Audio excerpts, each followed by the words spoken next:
And I'm trying to think I'm not really sure what the nature of the questions are going to be from now on, because I'll have to I want to talk to Al, and I want to talk to Freddie before he gets out of town. And, yeah, that's right. You'll want to be going to Arizona. Yeah, he doesn't go until after Christmas, though, normally, I don't think. And I want to talk to Maxine. I want to talk to the kids. Too bad. And I want to get up to Worms and talk to those people up there, too. So. Yeah, that all takes a little time, because you can't go just when you get ready. No, as you said. And I've got to talk to a lot of trucking interests and truck stop people, too, but that probably is for next year. I just want to put the family a bit together first, and then I'll go on the other thing. You kind of have to feel your way around. Each one of these projects is a little different. You know, when we were all out there at the farm, you know, our dad was an invalid. Yes, he had. And we'd get together, by golly, well, practically most Sundays. Mm-hmm. And we hashed a lot of that stuff over, by golly, you know. We'd get to talking and stuff like that. Mm-hmm. And you kind of keep that revived. We haven't done that for years. That's too bad. Nobody's got time anymore, by golly. Yeah. And my memory isn't that good. Now, Charles remembers a lot of things that I don't remember at all. But your dad would come, your dad got gradually, after the encephalitis first set in, where he couldn't do much of anything at all, he gradually got a little better, where he could talk and tell you guys what to do, didn't he? Oh, yeah. And he did that, I'm sure. Yeah. And you listened, I'm sure. Oh, yeah. Because, you know, after he was sick, we did the farming. We were still going to grade school. Yeah, and you were kids in what, your teens? Yeah. Early teens. Yeah, and you were doing all the farming. And he'd tell you what to do, I presume. Oh, yeah. Because you couldn't be expected to know how you're going to handle some of this stuff, could you? And we had a hired man for a while that one year. That first year Dad was sick. Because I and Freddie were still in school. Charles was going to college here in town. Yeah. But that's all the hired help we ever had. I mean, to help us kids out. After a while, we hired help on our own to run stuff. After we got acquainted with stuff and knew what to do and stuff like that. But at the start, you had to, you were farming with horses too, I presume. You had to plant the corn, plant the crop, fertilize it, disc it? No, there's no fertilizer You didn't use any fertilizer, okay. other than manure. Yeah. All manure every spring, by God, till who knows when. Well, you did a little irrigation too, didn't you? Later on. That started, gosh, I can't remember when we put our first well. Must have been about the end of the 30s, in there somewhere. And you used just a gravity flow type of stuff. Oh, yeah. And boy, that was fun. Yeah. You know, we didn't know sick'em about irrigating. You got yourself a puddle here and there, didn't you? We didn't have, the ground wasn't level. Yeah. The ditches weren't level. We didn't have a ditcher like we have today that you can make a decent ditch. We used a plow, a three-bottom plow, and made our ditches. I see. And then we took a horse plow, a walking plow, and made a little ditch side of it to open the big ditch up and let water in there, and then you could irrigate so many rows out of that. And we used lath boxes and graduated from lath boxes to brake hoses off the trains, you know. Yeah, okay. They were about that long. They would take the place of siphon tubes, or? Yeah. Well, they weren't siphon tubes. They were just, you laid them in the furrow and covered them up with dirt. Okay. And then when they came out with siphon tubes, oh, we thought we had the world with a tail, by golly. And they were clear ones, and they were almost like this. Now, you know, these aluminum ones, they got a nice bend in there, go over the ditch bank, and they'll straighten out this way. So you can go down the road just a setting tubes like nobody's business. But those others, boy, you had to get the ditch just right. You had to have the water just right in the ditch, by God, or they were so straight that it wouldn't keep running. Yeah. Oh, yeah. Then later you got to gated pipe then too, didn't you? Yeah. And man, Curtis takes care of, I don't know how many wells he takes care of now. He must have about 15 of them. Does it himself. You know, we did that with a few wells and we worked our tail off, by golly. Took you a little while to get those wells going, didn't it?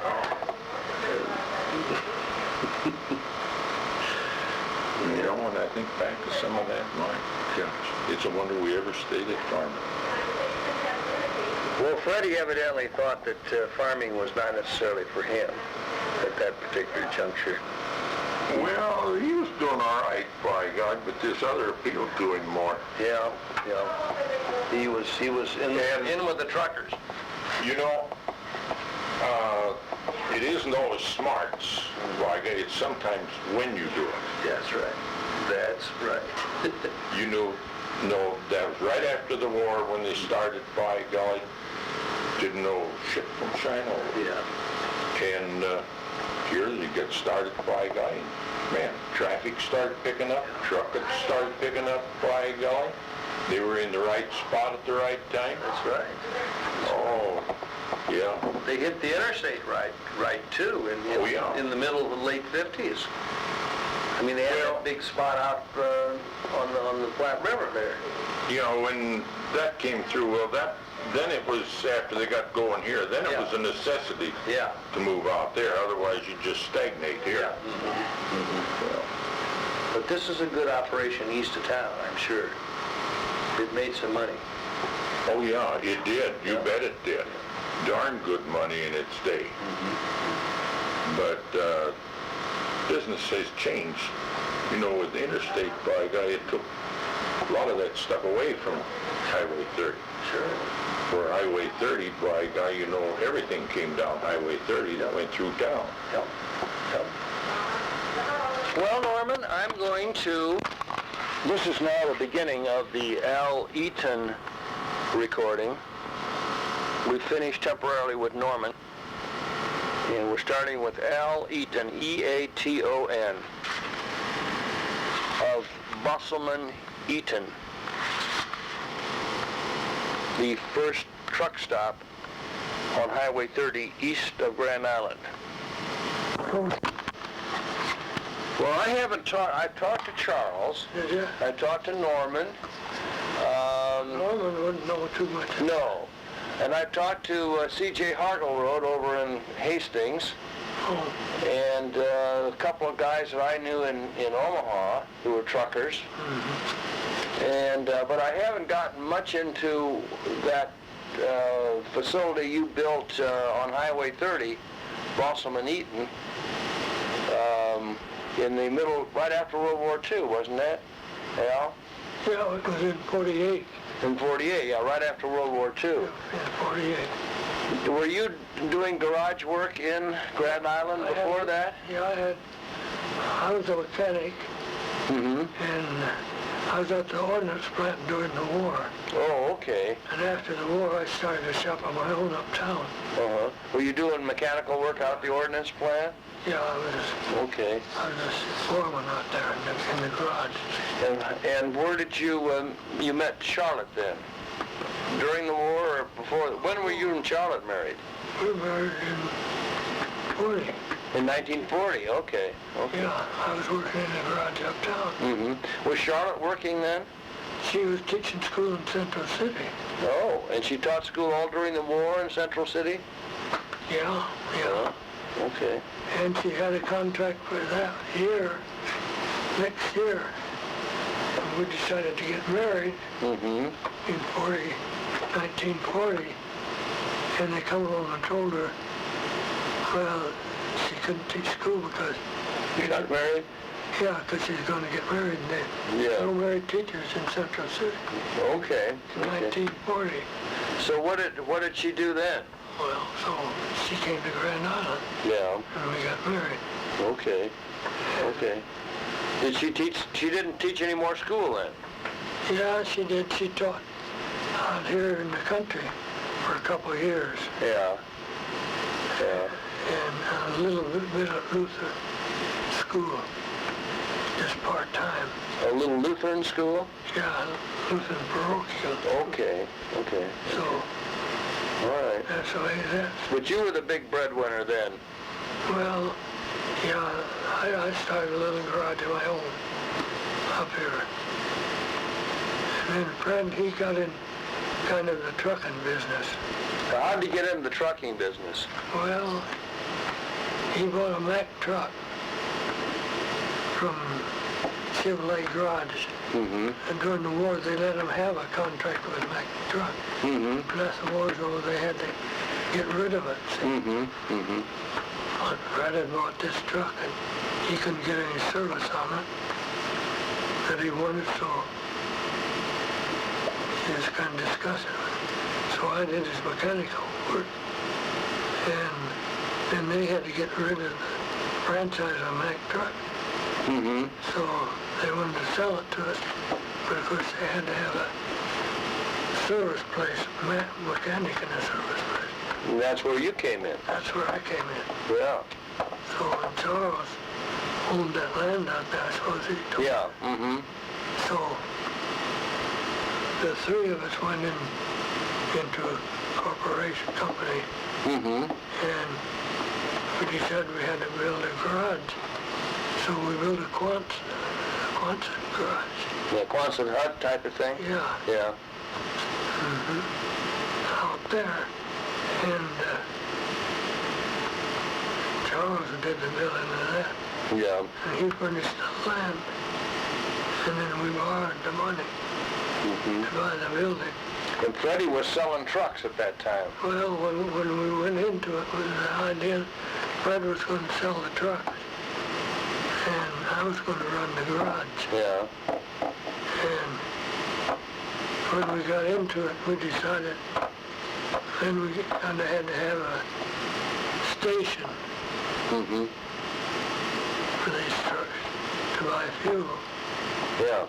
So we had part of the building was made for a car, to service cars.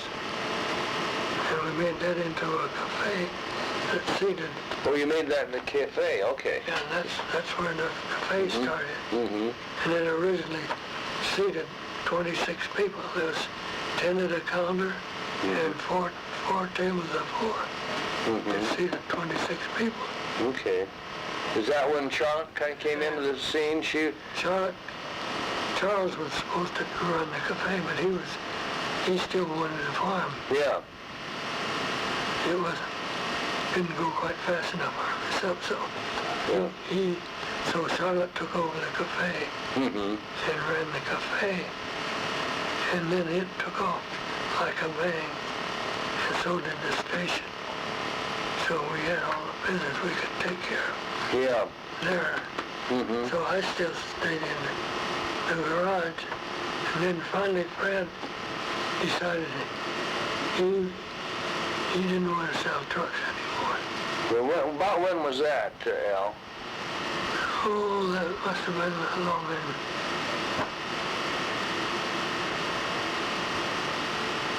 Late 40s? Yeah, no, it was in the 50s. Oh, early 50s, okay. Sometime in the 50s. Yeah, okay. So we decided we'd give up the Mac. And in the meantime, we got onto the cafe. And it was getting pretty big to operate. Mm-hmm. So, You expanded the cafe? yeah. Okay. And so we decided to get out of the Mac truck. Mm-hmm. And so we quit that. And Fred was going to run the station. Yeah. And I was going to go over to the cafe with the mechanical work. Well, they're going to make a cafe operator out of you, Yeah, huh? well. Okay. I knew a little about it. Yeah, all right. Because when I was a kid, my dad had a cafe and a bakery Oh, okay. over in Iowa. Oh, so, yeah, all right. You It were. wasn't all new to me. Yeah. And so there's always plenty of work there to do, too. Yeah, yeah. So that's the way that worked. At that time, we had the cafe leased out to a guy. And we weren't very happy with the And we were going, when we had it done, we were going to take it back anyway. So that's when we quit the lodge. And I went into the cafe business. Yeah, okay. Good shot. That's Okay, who'd you lease it to, you remember? in the beginning. Yeah. Well, you opened it yourself first. Oh yeah. And then after it got too big, then you... Well, got pretty much for Charlotte alone. Yeah. And because we had all the bits we could handle. And we leased to a guy by the name of Walters. Walters? Clarence Walters. Okay. He wasn't doing too good a job. He was here from Grand Island? Yeah. Okay. And he had it how long? Oh, yeah. 3 or 4 years, I Yeah, okay. And so when we ended on, we knew we couldn't take care of it anyway. Yeah, So we were going to take it back anyway. yeah. You built some expansion in there, and then you decided to take it back, right? Yeah, okay. So that's when I was over to the cafe. Yeah. And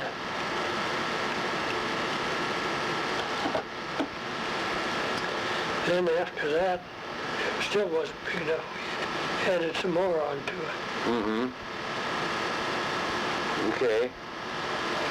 And then it got a little too much for Charlotte, so we leased it out, the whole thing, to another person, Yeah. to Dick Dowd. Yeah, Dick Dowd, And how did he run it, okay? Yeah, he ran it okay. Yeah. Then did you take it back again after Dick and his wife got a divorce, or what? Well, when we didn't take it back, Fred took it back. Yeah, In the okay. meantime, I had sold the whole thing. And in the meantime, see, when Fred went down to the interstate, Yeah. we bought his third interest out. Oh, yeah, okay. Yeah. And then, Now, did you and Charlotte buy him out, or did you and Charlotte and Charles buy him out? no, Charlotte bought Fred's 1/3 interest. Yeah. And then later on, Charlotte and I bought Charles's 1/3 interest Okay. together. Okay. So you were the sole owners there at the Highway 30 bit? Okay. And then, in 73, I was 69, and I wanted to retire. Yeah. So, kind of had a buyer for it.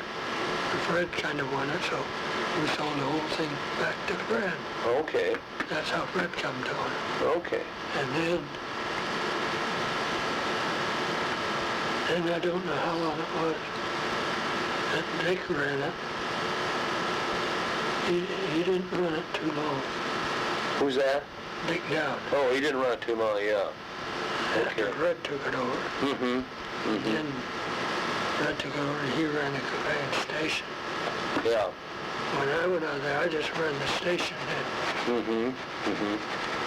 Okay, well, when did you retire then, Al? 73. In 73, okay. Okay. So you've been retired for almost 20 years? Yeah, almost. Okay. Okay. So, Well, tell me early on, let's go back to when you met Charlotte. How did you meet her? well, that's a long story too. Well, that's what I'm here for. Well, This is back in the 30s. yeah, we had a mutual friend, and she was having car trouble. So he told her to bring it over to where I was working. And I think so she brought it into me. That's where I met her. Okay. Did you have your own place then, or you were working? I was working in the garage for Thompson Brothers over on the north side. Okay. Okay. Was it mainly a fix-up garage? Yeah, it was just a repair garage. Yeah. And how did you let's go back further now. How did you get to Grand Island? You were born and raised in Iowa? Yeah, I was born and raised in Iowa. Whereabouts in Iowa? Sac City. Yeah, I know where that is. You know where Lamar's is? Yeah. That's where I was born and raised. Oh. Well, then from Sac City I moved to a town by the name of Manning. No, from Sac City we moved to Manning. Manning, yeah, okay. Manning, Iowa, and then from Manning, Iowa, I was kind of in the garage business. And from there I moved to Lenox, Iowa, down near Bedford. What was your dad doing at this time? My dad passed away when I was 12. Oh, okay. So did you have some brothers and sisters then, too? I had one brother and two sisters. Your mother took care of the family? Okay. And she remarried a farmer down near Audubon, Iowa. Okay. And so from Manning I moved down to Lenox, Iowa. And I worked for a guy in a tire and battery station down there. Yeah. And then he moved down into Missouri and wanted me to come down there. And I, down there, a little town by the name of Diamond, Missouri. And that's near Joplin. And then from there I came out to Grand Island. But you were on your own by that time. Oh yeah, I was on my own. How'd you pick Grand Island? Oh, I don't know exactly. You got a job, basically, right? No, you just came in. I just came out here. Okay. And No reason? no, and not exactly. Well, I knew a girl that came out here. all right. now, Went to business school. okay. That's, no, I didn't have a job. That was when times were tough. Yeah. You couldn't get a job. But you got one when you got out here then. Oh, eventually, yeah. Yeah. But you were a mechanic then. Working for Thompson? Toddson. Okay. And that's where you met Charlotte. And Charlotte was a little school teacher then. Yeah. Okay. You folks have any kids? No. No, you and Charlotte don't have any. Okay.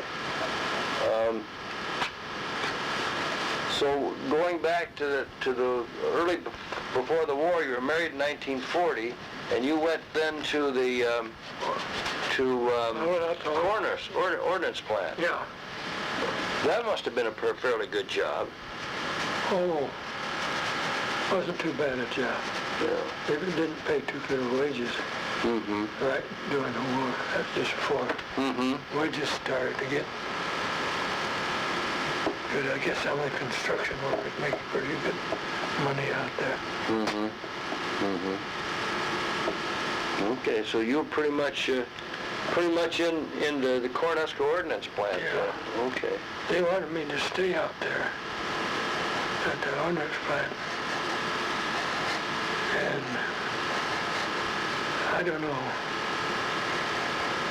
In my job out there, I couldn't do any work. I was getting kind of lazy. Yeah. I thought I better get out of there. I had to learn to work. Well, you've always liked to work. Well, I always had to work. Yeah. Yeah.